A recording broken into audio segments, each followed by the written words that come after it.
ഒരു എക്സാം അല്ല ഒരു മനുഷ്യന് തീരുമാനിക്കുക. ചില പരാജയങ്ങൾ അതിനേക്കാൾ വലിയ വിജയങ്ങളിലേക്കുള്ള വഴികളായിരിക്കും. ഇനിയും നമ്മളെ മുന്നിൽ സമയം വൈകിപ്പോയാൽ അത് അപകടമാണ്. ഓൾറെഡി ഫോക്കസ് ഏരിയ മറ്റു കാര്യങ്ങളൊരു പരിമിതികൾ ഒരുപാട് നമ്മളെ മുന്നിലുണ്ട്. ഒന്നും കൂടി ശ്രദ്ധിച്ചിരുന്നെങ്കിൽ, ഞാൻ അങ്ങനെ പറയുന്നുള്ളൂ, ഒന്നും കൂടി ശ്രദ്ധിച്ചിരുന്നെങ്കിൽ.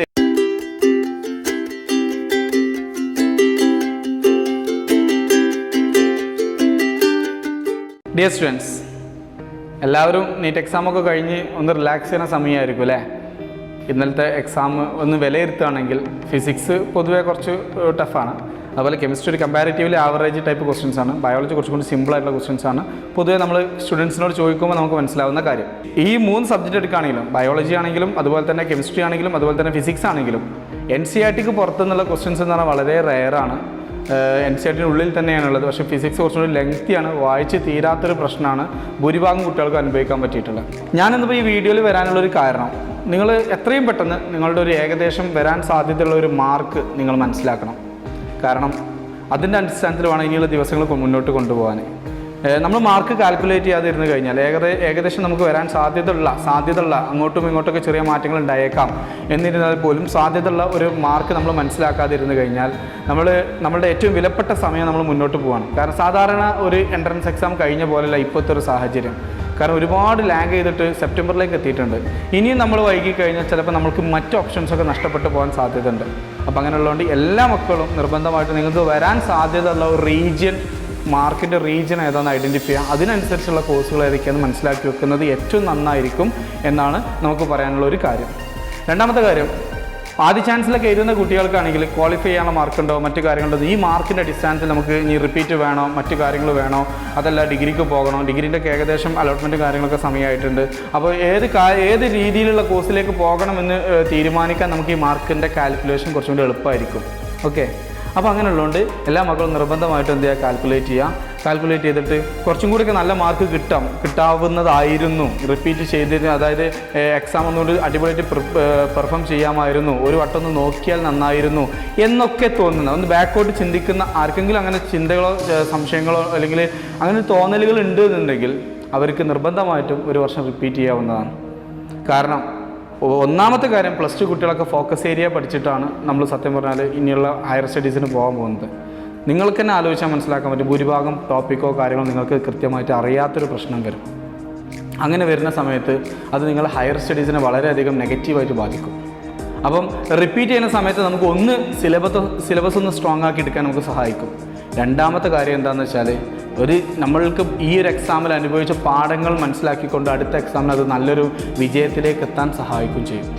അപ്പോൾ മാർക്ക് കാൽക്കുലേറ്റ് ചെയ്യുക, എക്സാം വിലയിരുത്തുക, എന്നതിന് ശേഷം നിങ്ങളൊരു തീരുമാനത്തിലെത്തുക. ഒന്നും കൂടി ശ്രദ്ധിച്ചിരുന്നെങ്കിൽ, ഞാൻ അങ്ങനെ പറയുന്നുള്ളൂ, ഒന്നും കൂടി ശ്രദ്ധിച്ചിരുന്നെങ്കിൽ എനിക്ക് നീറ്റിൽ നല്ല സ്കോർ ചെയ്യാമായിരുന്നു എന്ന് തോന്നുന്ന ആരെങ്കിലും ഉണ്ടെന്നുണ്ടെങ്കിൽ നിങ്ങൾക്ക് നിർബന്ധമായിട്ട് റിപ്പീറ്റ് എന്ന് പറയുന്ന സെക്ഷനിലേക്ക് കടക്കാൻ പറ്റും. അതുപോലെ തന്നെ ആ സമയത്ത് നിങ്ങൾ ശ്രദ്ധിക്കേണ്ട കാര്യം, മാക്സിമം ഓഫ്ലൈൻ ക്ലാസ്സുകളും മാക്സിമം പ്രിപ്പറേഷൻ നിങ്ങളുടെ ഭാഗത്തുനിന്നുണ്ട് എന്നുണ്ടെങ്കിൽ നമുക്ക് ഇപ്പോൾ അനുഭവിച്ച ഈ നെഗറ്റീവ് ലിമിറ്റേഷൻസ് എല്ലാം തന്നെ ക്ലിയർ ചെയ്ത് മുന്നോട്ട് പോകാനും പറ്റും. ഇനി RSUമായിട്ട് ബന്ധപ്പെട്ട കാര്യങ്ങൾ പറയാം. RSU ഈ മാസം 15-ാം തീയതി മുതലാണ് റിപ്പീറ്റേഴ്സ് ബാച്ച് തുടങ്ങുന്നത്. ഗവൺമെൻറ് അനൗൺസ് ചെയ്തിട്ടുള്ള കാര്യം അനുസരിച്ച് നോക്കുകയാണെങ്കിൽ റെസിഡൻഷ്യൽ സംവിധാനത്തിൽ 18 വയസ്സിന് ശേഷമുള്ള കുട്ടികൾക്കുള്ള ആളുകൾക്കുള്ള കോച്ചിങ് നൽകാമെന്ന് ഗവൺമെൻറ് അടുത്ത മാസം ഫസ്റ്റോട് കൂടി തുടങ്ങാമെന്ന രീതിയിൽ ഗവൺമെൻറ് അനൗൺസ് ചെയ്തിട്ടുണ്ട്. നിങ്ങളൊക്കെ അറിഞ്ഞിട്ടുണ്ടാകും. ഹാർവസ്റ്റ് 6 കൊല്ലം മുൻപേ റെസിഡൻഷ്യൽ സംവിധാനത്തിലുള്ള സ്ഥാപനമാണ്. ഈ ഒരു വാർത്ത കേട്ടതിന് ശേഷം വന്നതല്ല. ഹാർവസ്റ്റിൻ്റെ പ്രത്യേകത, ഹാർവസ്റ്റിൽ പഠിക്കുന്ന മുഴുവൻ കുട്ടികളും ഹോസ്റ്റലിൽ നിന്ന് പഠിക്കുന്ന സംവിധാനമാണ്.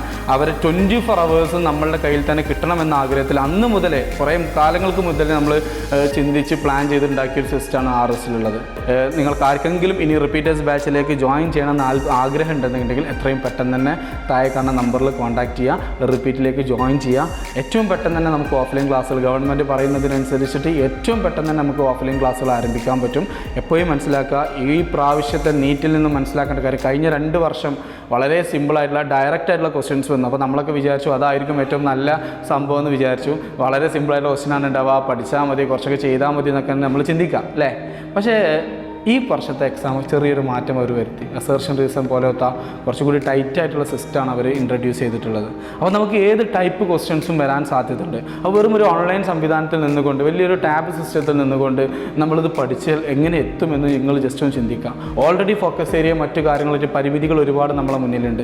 അതിനൊപ്പം തന്നെ ഇനിയുള്ള കാലഘട്ടം കൂടി നമ്മൾ ആ ലെവലിൽ മാറിക്കഴിഞ്ഞാൽ എത്ര കാലം നമുക്ക് കോൺസെൻട്രേറ്റ് ചെയ്ത് പഠിക്കാൻ പറ്റും? ഒന്ന് ചിന്തിച്ച് നോക്കിയാൽ നിങ്ങൾക്ക് മനസ്സിലാക്കാൻ പറ്റും. അതുകൊണ്ട് എപ്പോഴും നിങ്ങൾ പ്രിഫറൻസ് കൊടുക്കേണ്ടത് ഓഫ്ലൈൻ ക്ലാസ്സുകൾക്കാണ്.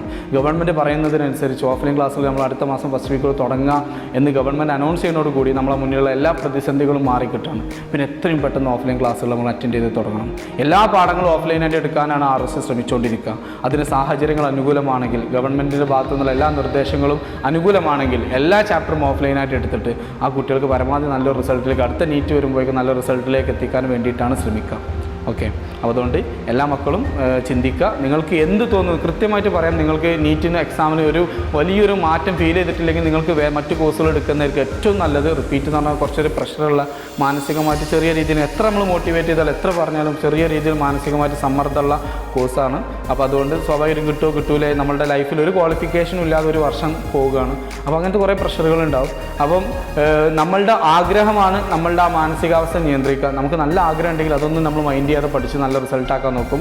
ആഗ്രഹമില്ല എങ്കിൽ നമുക്കത് വലിയൊരു ലിമിറ്റേഷനായിട്ട് മാറും. നമ്മളുടെ ഒരു വിലപ്പെട്ടൊരു വർഷം നഷ്ടപ്പെട്ടു പോകും. അപ്പോൾ അങ്ങനെയുള്ളതുകൊണ്ട് മക്കൾ തന്നെ ചിന്തിക്കുക. നിങ്ങൾക്ക് ശരിയായിട്ടുള്ള രീതിയിൽ ചെയ്യാൻ പറ്റും. നീറ്റ് ഒന്നുകൂടി അടിപൊളിയാക്കാമായിരുന്നു സാറേ, ഒന്ന് ശ്രമിച്ചിരുന്നെങ്കിൽ കിട്ടുമായിരുന്നു സാറേ, ഫിസിക്സ് ഒന്നൊരു പ്രാക്ടീസ് ചെയ്തുമായിരുന്നു സാറേ. അങ്ങനെ ലിമിറ്റേഷൻസ് നിങ്ങൾക്ക് ഈ എക്സാമിലൂടെ മനസ്സിലാക്കാൻ പറ്റിയിട്ടുണ്ടെങ്കിൽ, ആ ലിമിറ്റേഷൻസ് നിങ്ങൾക്ക് ക്ലിയർ ചെയ്യാൻ താല്പര്യമുണ്ട്, മാനസികമായിട്ട് കപ്പാസിറ്റി ഉണ്ടെന്നുണ്ടെങ്കിൽ നിങ്ങൾക്ക് റിപ്പീറ്റ് ചെയ്യാവുന്നതാണ്. അതിൽ ഒരു ഓപ്ഷനായിട്ട് RS വെക്കാവുന്നതാണ്. RSലുള്ള സ്കോളർഷിപ്പിൻ്റെയും മറ്റു കാര്യങ്ങളൊക്കെ നിങ്ങൾക്ക് അറിയാൻ താഴെ കാണുന്ന നമ്പറിൽ നിങ്ങൾ എന്ത് ചെയ്താൽ മതി, കോൺടാക്ട് ചെയ്താൽ മതി. അങ്ങനെ ആകുമ്പോൾ നിങ്ങൾക്ക് കാര്യങ്ങളൊക്കെ മനസ്സിലാക്കാൻ പറ്റും. നിങ്ങളുടെ ഹയർ സെക്കൻഡറിയിലെ മാർക്കിൻ്റെ അടിസ്ഥാനത്തിലാണ് RSലെ ഫീസ് ഫിക്സ് ചെയ്യുക പോലും ചെയ്യുക. അപ്പം എല്ലാ കാര്യങ്ങളും നിങ്ങൾക്ക് അനുയോജ്യമായിട്ടുള്ള കാര്യങ്ങളാണ്. പഠിക്കണമെന്ന് ആഗ്രഹമുണ്ട്, പരമാവധി നല്ല രീതിയിൽ പ്രിപ്പയർ ചെയ്യണമെന്ന് ആഗ്രഹമുണ്ട് എന്ന നല്ലൊരു ആഗ്രഹത്തോടു കൂടിയാണ് നിങ്ങൾ വരുന്നതെന്നുണ്ടെങ്കിൽ നിങ്ങൾക്കുള്ള RSൻ്റെ സിസ്റ്റങ്ങൾ മുഴുവൻ തന്നെ നിങ്ങൾക്ക് ഇഷ്ടപ്പെടും. അപ്പോൾ ഇത്രയും കാര്യങ്ങളാണുള്ളത്. എല്ലാവരും ഒരു തീരുമാനത്തിലെത്തുക, എത്രയും പെട്ടെന്ന് തന്നെ തീരുമാനത്തിലെത്തുക. റിപ്പീറ്റാണ് ആഗ്രഹിക്കുന്നതെന്നുണ്ടെങ്കിൽ സമയം വൈകരുത്. റിസൾട്ട് വരാൻ പിന്നെ കൃത്യമായിട്ട് പറയുകയാണെങ്കിൽ റിസൾട്ട് വരാൻ കാത്തു നിൽക്കരുത്. കാരണം ഇനിയും നമ്മളെ മുന്നിൽ ജൂണിൽ തുടങ്ങേണ്ട കോഴ്സായിരുന്നു, സെപ്റ്റംബറായി. ഇനിയും നമ്മളെ മുന്നിൽ സമയം വൈകിപ്പോയാൽ അത് അപകടമാണ്. അതുകൊണ്ട് എത്രയും പെട്ടെന്ന് ജോയിൻ ചെയ്യാം. അപ്പോൾ എല്ലാവരും ഉഷാറാക്കുക. അടിപൊളി റിസൾട്ട് ആവട്ടെ. നല്ല റിസൾട്ടുള്ളവർക്ക് എല്ലാ കുട്ടികൾക്കും അഭിനന്ദനങ്ങൾ. റിസൾട്ട് കുറച്ച് കുറഞ്ഞിട്ടുണ്ടെങ്കിൽ ടെൻഷൻ ആവേണ്ട ആവശ്യമില്ല. സംവിധാനങ്ങളൊക്കെ നമ്മളുടെ അടുത്തുണ്ട്. പിന്നെ എപ്പോഴും മനസ്സിലാക്കുക, ഒരു എക്സാം അല്ല ഒരു മനുഷ്യന് തീരുമാനിക്കുക. ചില പരാജയങ്ങൾ അതിനേക്കാൾ വലിയ വിജയങ്ങളിലേക്കുള്ള വഴികളായിരിക്കും. നമ്മൾ പരാജയപ്പെടുമ്പോൾ സങ്കടപ്പെടേണ്ട, അതിനപ്പുറം വലിയൊരു വിജയം വരാനുണ്ടെന്നുള്ള മനസ്സോടുകൂടി വർക്ക് ചെയ്യാം. എല്ലാവരും ഉഷാറാക്കുക. റിപ്പീറ്റ് ചെയ്യാൻ ആഗ്രഹമുള്ള കുട്ടികളുണ്ടെന്നുണ്ടെങ്കിൽ എത്രയും പെട്ടെന്ന് താഴെ കാണുന്ന നമ്പറിൽ വിളിക്കുക. ആദ്യം മുതലേ RSലെ ഏറ്റവും മികച്ച അധ്യാപകരുടെ ക്ലാസ്സുകളാണ് ആദ്യം മുതലേ കേൾക്കാൻ ശ്രമിക്കുക. ഓഫ്ലൈൻ ക്ലാസ്സുകൾക്ക് പ്രാധാന്യം കൊടുത്തുകൊണ്ടുള്ളൊരു സിസ്റ്റമാണ് RSലുള്ളത്. ഉഷാറാക്കി ചെയ്യാൻ പറ്റും. നിങ്ങൾക്ക് പരമാവധി ഇവിടെ പഠിച്ചു പോയ കുട്ടികളുമായിട്ട് അന്വേഷിച്ചതിന് ശേഷം ഫാക്കൽറ്റീസിൻ്റെ നിലവാരം കാര്യങ്ങളൊക്കെ ഉറപ്പുവരുത്തിയതിന് ശേഷം നിങ്ങൾക്ക് തീരുമാനം എടുത്താൽ മതി. എത്രയും പെട്ടെന്ന് തന്നെ എല്ലാവരും നല്ലൊരു തീരുമാനത്തിലേക്ക് എത്തുക. All the best.